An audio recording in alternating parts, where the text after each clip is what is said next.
Good to see you.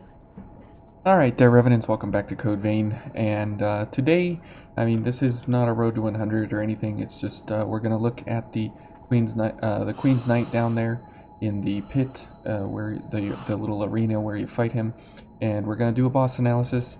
We're going to look into this guy and see exactly what's going on with him, because there's a lot of weirdness and a lot of just normal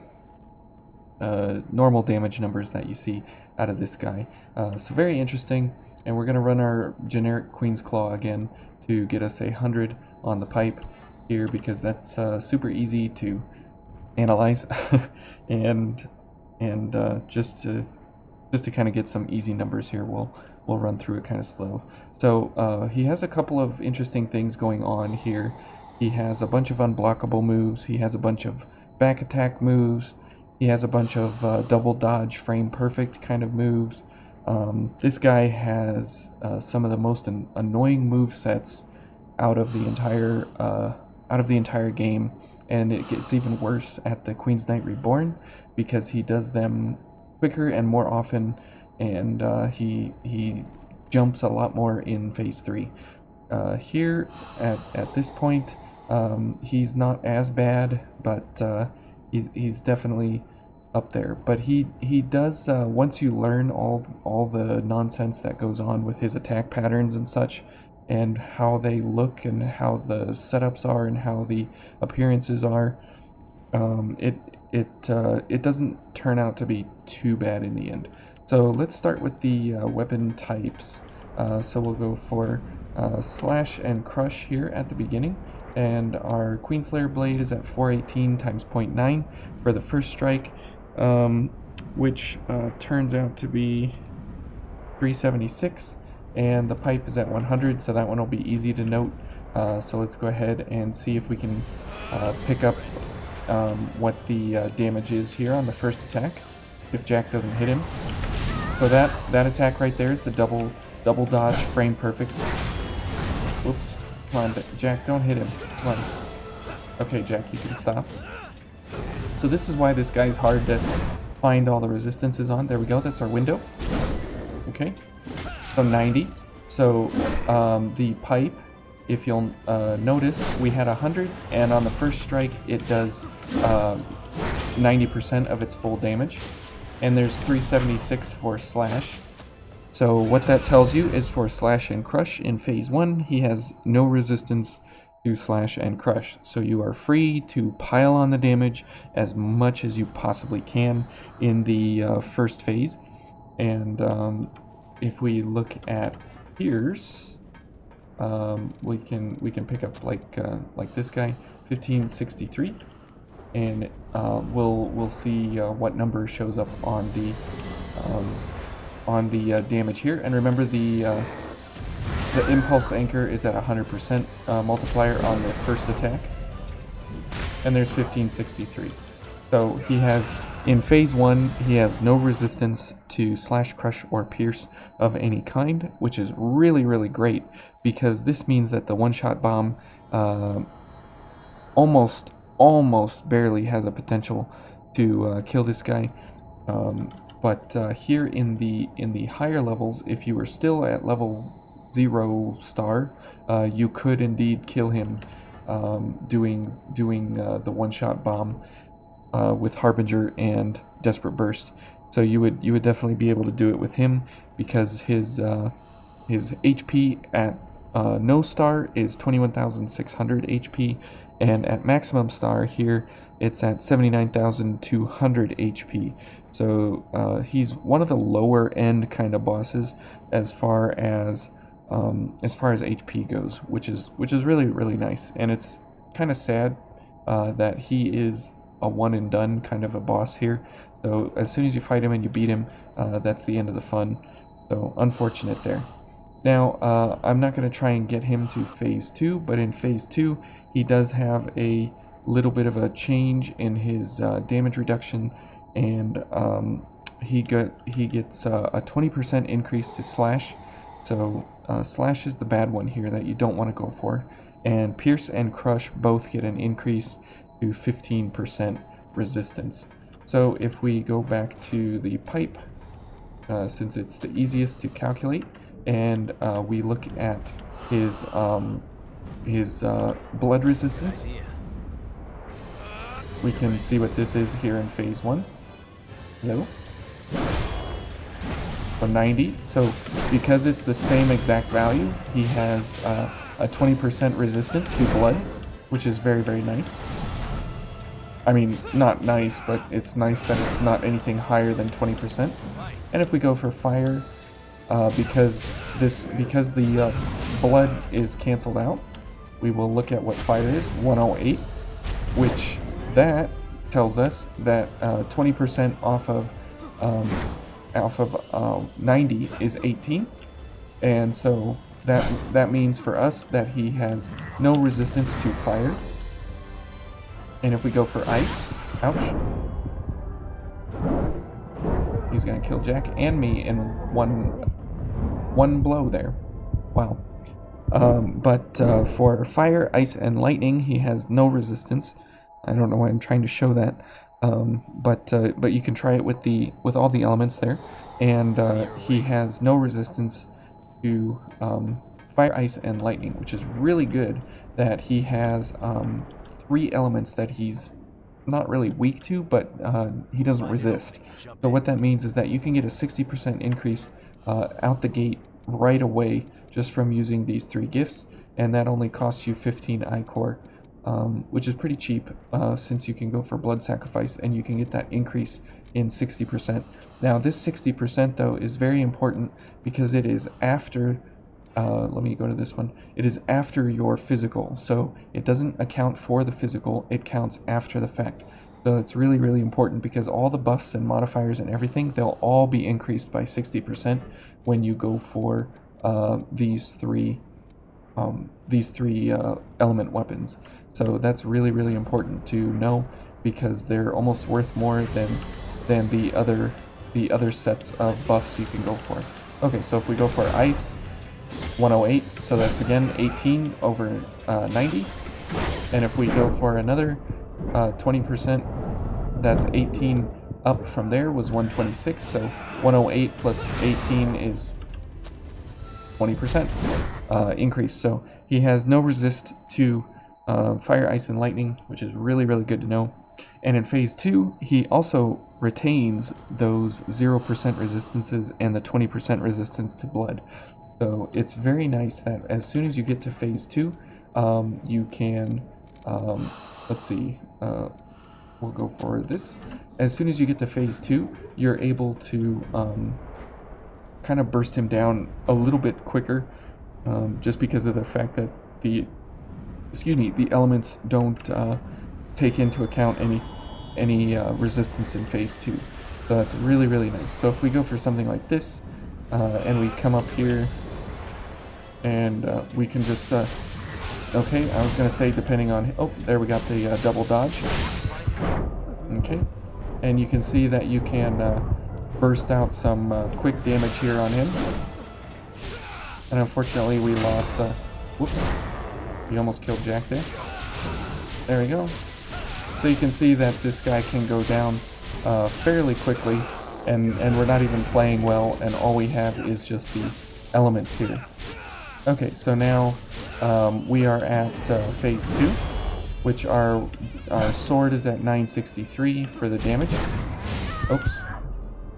And okay, and so let's see what his crush resistance is here. Oops.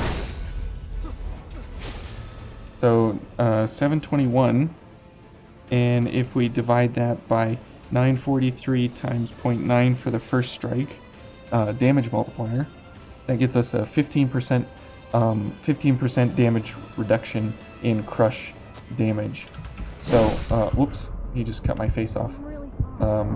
Okay, so that shows you that in phase 2 he does gain some physical resistance, and but crush and pierce are the ones you want to go for in phase 2, absolutely, for sure. And you saw that we got him down about 5/8 of his health in kind of a basic, simple, very easy setup here with nothing really too amazing or gorgeous or beautiful or wonderful here. And it's kind of funny that he really is kind of that easy of a boss when you are way late into the game and you want to just kind of mess around with him. You can kind of take advantage of him in a lot of ways because he does stagger very easily to crush damage, and since the Argent Wolf Blade does a lot of does all crush damage here on just the weapon striking, then you can kind of put him into that stagger state, and you can almost kill him in a one cycle before he gets to phase 2, when he gets that 15% reduction in damage. So it's in your best interest to kill him in the first phase because he has, again, no resistance to slash, crush, and pierce, and no resistance to ice, lightning, and fire. So with this guy in phase 1, Merciless Reaper is absolutely useless. So if you were going for like a big build-up, kind of a sword build or something, you would, I don't know what this build is here that I was messing around with on something else probably, and you would definitely be not interested in going for Merciless Reaper at all. You would definitely want to go for Flashing Fang at level 0, or at 0 star. You would definitely want to be interested in Blow of Madness, but here at the top level you don't find any use for Blow of Madness because it only adds 400 damage, which when you're talking into the 5-9 range, 99,999 range of damage, 400 damage is absolutely nothing. So it's not in your best interest to pick up Blow of Madness anymore. But definitely Flashing Fang, you should be interested in this one, as it's a doubling in a strange way of your physical, and you would then be interested in the multiplicative gifts of Overdrive, Offensive Order, Adrenaline, and the 3 element gifts here, Fire, Ice, and Lightning for sure. Somatic Zeal would be pretty good as well because that is a multiplicative, and here on the passives you would definitely want to go for one of the Mastery gifts because these are multiplicative, 20%. Swift Destruction is if you are quick mobility, that's a multiplicative 20% outside the physical damage. That's very, very good. All of these values are inside the physical damage, so they don't do as well, but still very good. And you wouldn't necessarily want to go for Survival Instinct because this is an additive gift, and here at the top level, it only adds, a little bit of damage as opposed to something that's multiplicative, where you could get a 3% roughly increase out of something like Strength and Willpower up, or you could go for something that's like a 0.5% increase, which is for Survival Instinct, even though this is additive. These are multiplicative, so if you have an empty slot, I would definitely go for one of these to pump yourself up even a little bit more. So anyways, where were we? Queen's Claw. So this guy, if we look at his status effects here we go. You'll notice kind of an interesting order here that they apply in. So we go Poison, Stun, Inhibit, and Slow. And place your bets now as to which one he takes the most weakness to. Okay, so there we go. We can see that he is immune. He's immune to Inhibit. He has a increased weakness to Slow, followed by Poison, and followed by Stun. So you can stun him, definitely. There's the double dodge that I didn't get. But you can stun him. It just will take a lot more than your normal enemies. But if you're trying to do something easy and simple against him, definitely go for Slow. Definitely go for Poison. Those are very, very effective, with Slow being the most effective, Poison being or Venom being the second effective, and Stun being the least effective, and Inhibit he's completely immune to, which I guess that's fine because he doesn't really do any gifts, he just does these physical weapon attacks, so that's okay. Okay, so, and we talked about his HP, talked about his damage, talked about his weaknesses, and so there are some good blocking strategies that you can go for, and they involve like the Zweihander, or the Wrathful Baumung is a nice one, but you have to use an extra gift for it. You can go for the Argent Wolf Blade because this has 100 slash resistance. You can go for the Azure Greatsword. You can go for the Argent Wolf brand, and you can almost go for the Blanche Greatsword. But these are also good, and there are a couple hammers that you can go for. Yeah, the Argent Wolf hammer. You can almost go for the Hammer of Thraldom. You can go for the Sharur, almost the Tyrant's Labrys because it has a really high slash resistance. And there was one other that was pretty close. Maybe I was wrong. Okay, but there are some good options here that you can go for. Oh, if this was fortified, yeah, this would definitely be a good option because it would increase 8, so this would go up to 96. So that would be really, really good as well.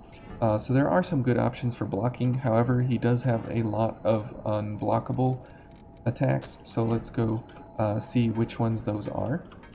And not this, but this. Okay. And here we go. That's a good idea. And the reason they're unblockable is because they don't want you to do, just sit here and do this. But this is nice that you can block the double attack there. Okay. And the shield bash, as you'll notice, is an unblockable. And he can do it over and over and over. And oh, he did the shield bash, and for some reason we missed it. That one is a blockable if you are in the path. If you are in the direct path and he's in motion. If you are too close to him, it is unblockable because he has an AoE that he surrounds himself with. Let's see if we can. Oh, okay. Let's see if we can get him to do it. Okay, there we go. So there you see it's blockable. That's blockable. Let's see if we can get him to do another one here. Oh, nope. Okay, come on. Alright, and nope. Come on. There's a shield bash. So that is the most dangerous attack that he has, just because it is an unblockable, and you can't do anything about it. Okay. Yep. So, okay, well, he's not going to do it because we can't get close enough and have him do the dodge, or do the dash across the arena. But if you are too close to him or behind him or something, that dash across the arena, it has a back attack on it, as well as kind of a small AoE. So you definitely don't want to be around him when he's doing that in any kind of way. But that dash across the arena, if you catch him while he's in transition from the starting point to the ending point, then you can block it. However, if you're too close or at the end he does the spin around, you can block the spin around, but you can't block the initial, let's see if he can do it here, the initial explosion. Let's see if he'll go after Jack or something, and I can, oh, okay. Let's see if he'll, oh, yeah, now he'll go for Jack. Oh, I was gonna say maybe he'll do it there. Okay, maybe Jack will back off. Oh. Okay. There we go. Okay, I wasn't close enough there. Okay, he's gonna go for me. Can you go after Jack, please? Okay. Oh, and this is a blocking maneuver that he does, but it's not a big deal. You just don't hit him or hit him from the back, and you can, I almost had it there. Go block that. Okay, go after Jack, please. Oh, and there is a timing window there, as you saw, where you can dodge. You can dodge that third shield bash, but it is very tight because you get locked into the blocking animation. Oh, good. Go after Jack. Yeah. Oh, I wasn't close enough there. But it's very, very hard to show that. But if you are in that vicinity around the back there, you definitely will be hit by that. and so you want to be as kind of as far away from him when he's doing that as possible. Oh, he's gonna spin. Okay. Oops. And there was. Oh, thanks, Jack.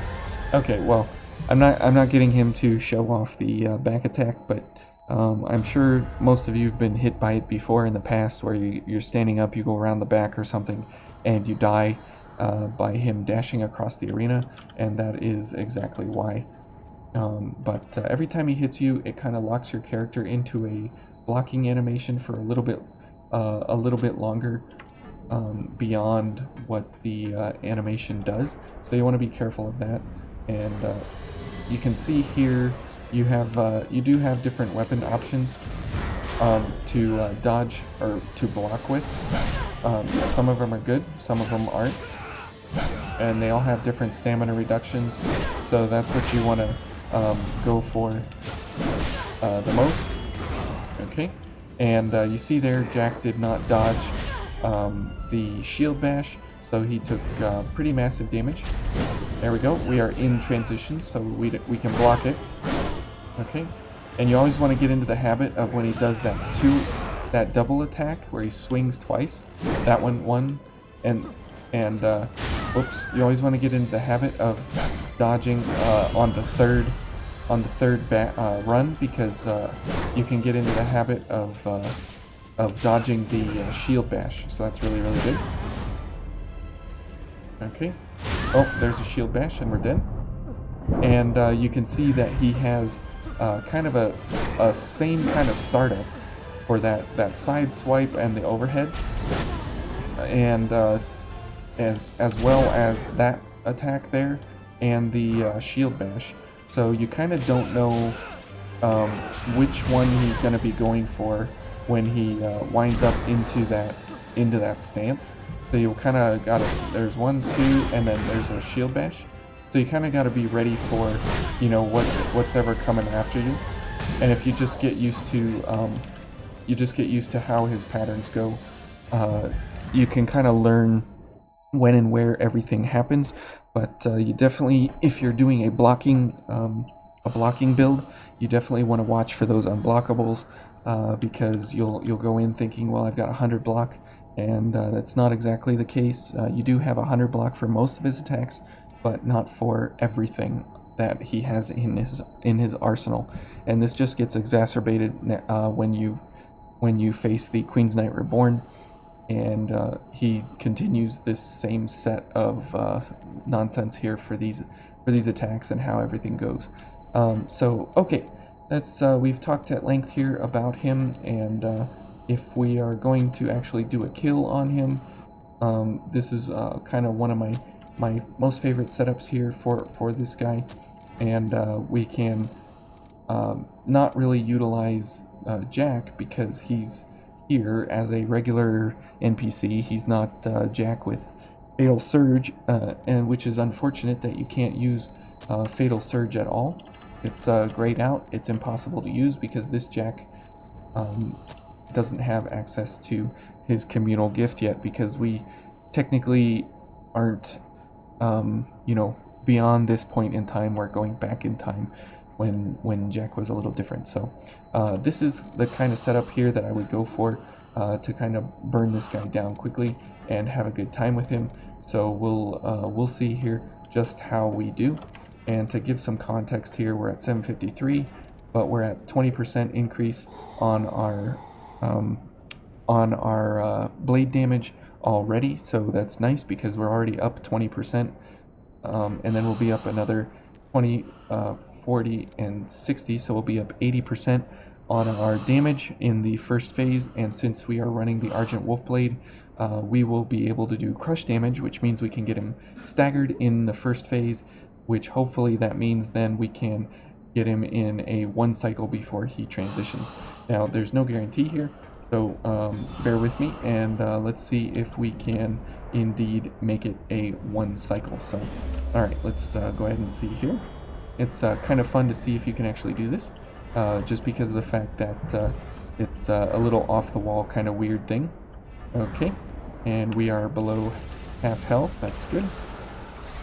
Okay, and let's get bridge going. Okay. And fire, ice, lightning, and stamina. Let's go. Alright, and we're gonna lose our cartridges. Now that's a bad start, because you can see there that thanks, Jack. We need to start over.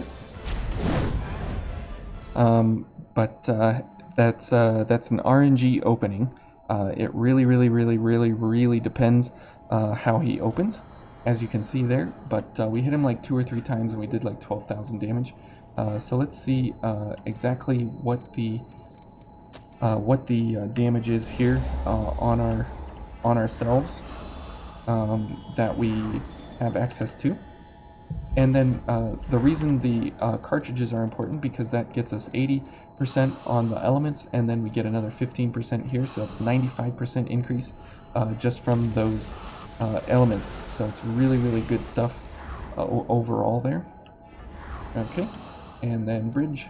So this is literally a don't get hit fight, just because of the fact that you have access to overdrive. So 22, 21, and we have access to all the elements here on our blade. So we are in a huge way here, doing really good damage, and that's not accounting for swift destruction and these down here. So we get another 20% on that 22, 21, which is like another 440 on that, and then you'd get another 15% from the elements here.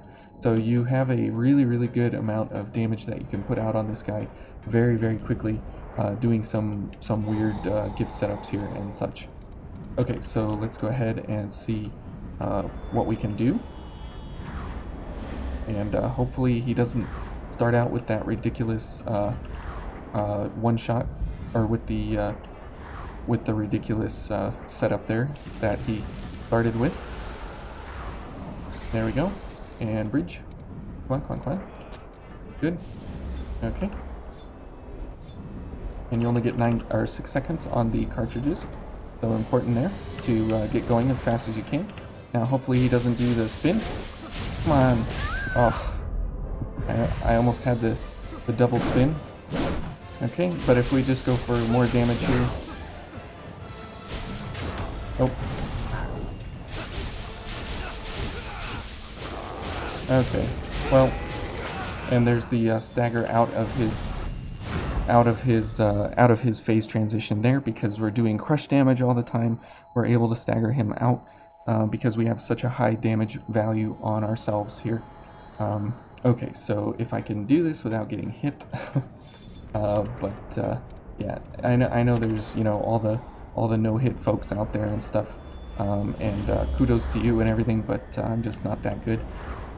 But we'll give it another try here and see how we do. Okay, and there we go. Good. Okay, and bridge. Good. Okay, and we'll go for the stamina first and the elements. And if we get so lucky to have him not do a spin, we will be in a really good way here. Come on, man. Ugh.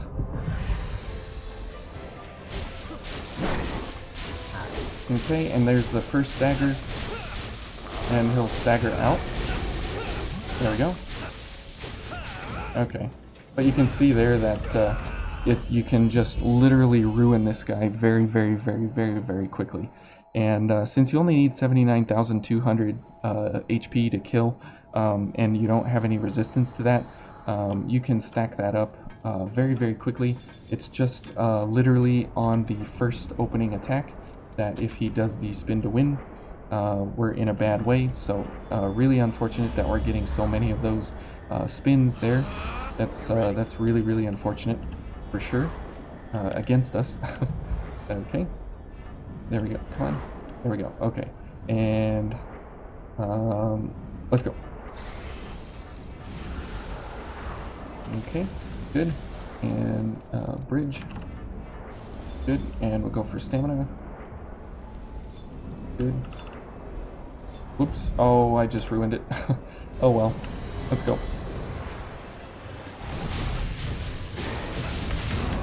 Ugh, I almost got out of the bin there. And I'm dead. Okay. And he's already transitioning. Well, unfortunately, we're just not getting the luck we need on the opening here. Okay, so we'll back up a little bit and let him do his opener, and we'll hopefully get the attack here, because it's so satisfying when it happens. But as you can see, it's pretty hard to make it happen, but that's okay. He definitely doesn't play nice all the time. There we go. And bridge. Now you only have a couple seconds on all the element gifts here. Whoops. And it's really, really unfortunate, but that's how it goes. Okay, come on, come on, come on. There we go. No, stop spinning! Ugh. Jack. Okay, and all the gifts are over. Yeah.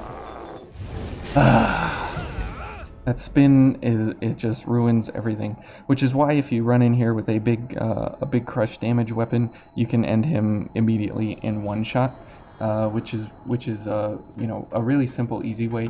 But this is a more fun way, just because it is literally you know, the code vein way of RNG, and the dependence of how you kind of have to make fun of the game, and then you hate the game, and then you love the game, just because of this one exact topic here, and that's RNG. Okay, good. And it's unfortunate, but that's how it goes here in Vein. Okay, and let's get these going. Now Jack helps us with his stack of morale boost there, so that's very nice.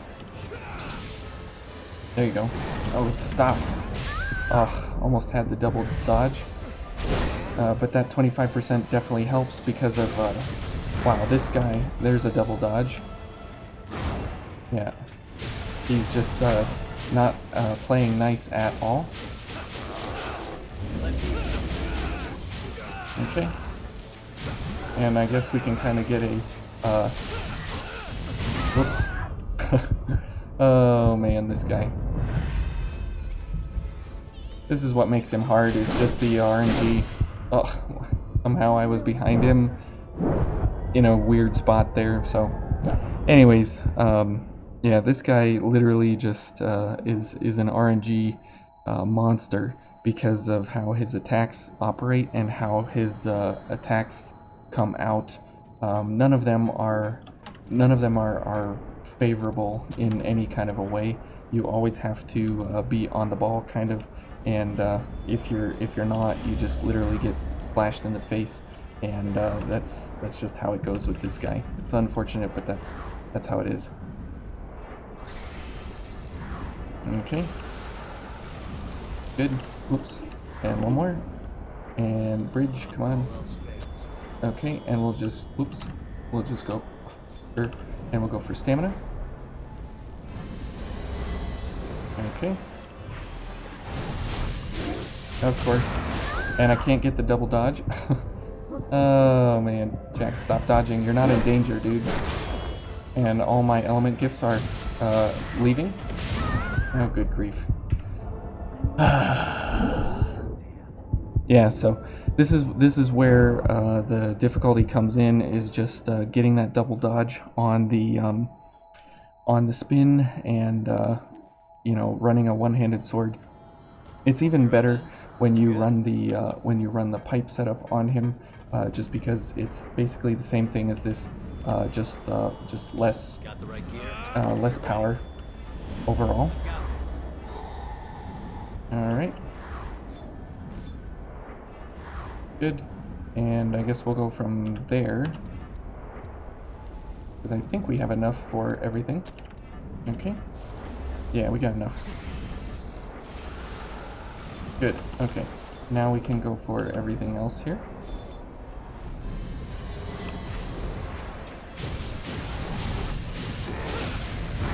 Stop spinning! Jack. You, Jack, what? Good. I'm glad Jack died. He deserved that. So, unfortunately, this is, you know, I'm just getting the wrong rolls of the spins, as of course during the testing phase, you know, he wasn't doing all the spins in the world here, so it's unfortunate. But you know, again, that's just how Code Vein goes. All right, and we'll keep it there. Good. And this, and whoops. Good. Okay, stamina. Okay. All right, let's see here what we can do.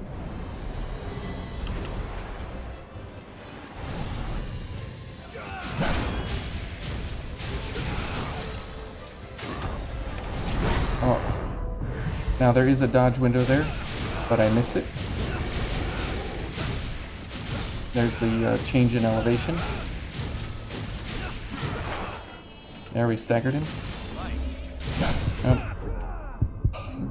That was a weird stagger. And we kept getting the change in elevation attack there where we did the jump. It's a plunge attack, and it is, if he would have staggered right there at that moment in time, we would have done massive damage overall. So unfortunate that he was in this transition state when we got that like 2 or 3 times there. But it is a funny place in the arena here that you can have that happen at different times. Okay. Alright. And there. Good. And it's a real problem because of the transition here at the beginning that we have to wait for this. Oh, come on.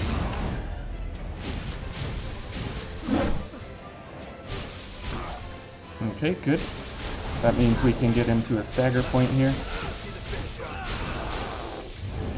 Okay, and good. Okay, there we go. That was a good ending there. Okay, very good. So that's how that fight should go. So anyways, hope you all enjoyed, and that was a good ending there for us. So anyways, that's the Queen's Knight, and we'll see you all in the next one.